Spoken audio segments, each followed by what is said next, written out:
Welcome back.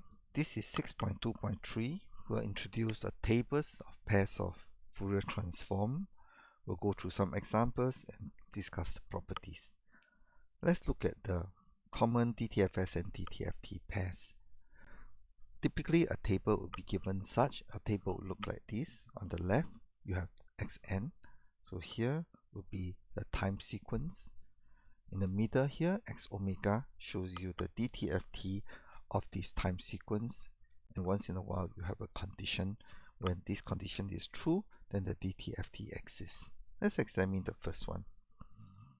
In this particular example, we have a value that is going to be increasing with respect to n. So alpha can be some value to the power of n. So, and it only happens on the causal part, n equals to 0 to infinity. Now, if a is greater than 1, so for example 2 to the power 1 is 2, to the power 2 is 4, so it keeps on increasing. If it keeps on increasing, then you'll realize that DTFT do not exist because the whole sum does not converge. So here it says that only for condition a is less than 1, the absolute value of a is less than 1, thus x omega looks like this. In fact, this looks very similar to the Z transform or the Laplace transform of the exponential signal.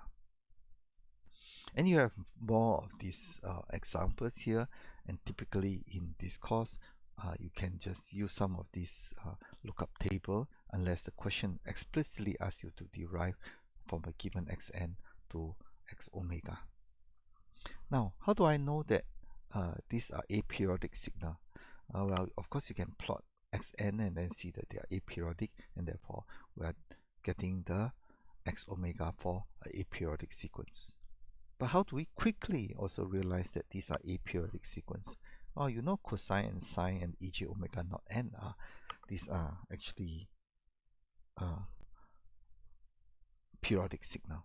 Now, if you look at the DTFT, the most telltale sign that these are periodic signals is that in the DTFT of periodic signal, then you will see the deltas coming out. The deltas representing that only certain frequencies are occurring.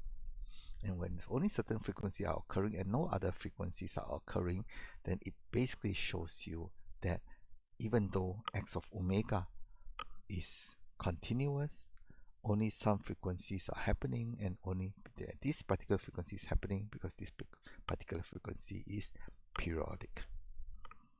Okay, so that's how we see this table of x omega. Now we further continue with more signals of interest.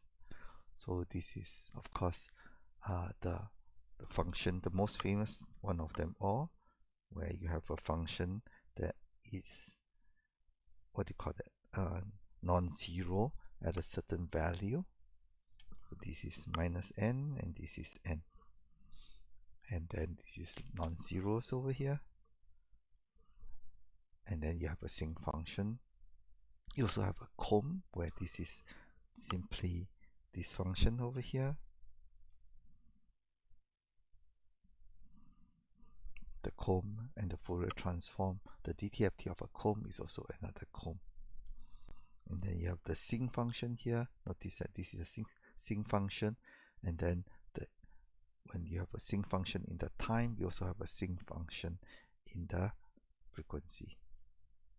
Sorry, you will have the rectangular function in the frequency. So in fact, these three functions are very, very important, and I have also computed them by hand for you. So go to chapter 6.2 handout 1.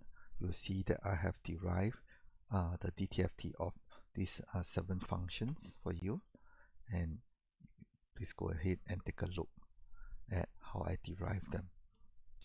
I will not go through this in great details in the recordings. Instead, I provided you with a detailed handout as well as a list of videos that you can see to derive this by other lecturers online.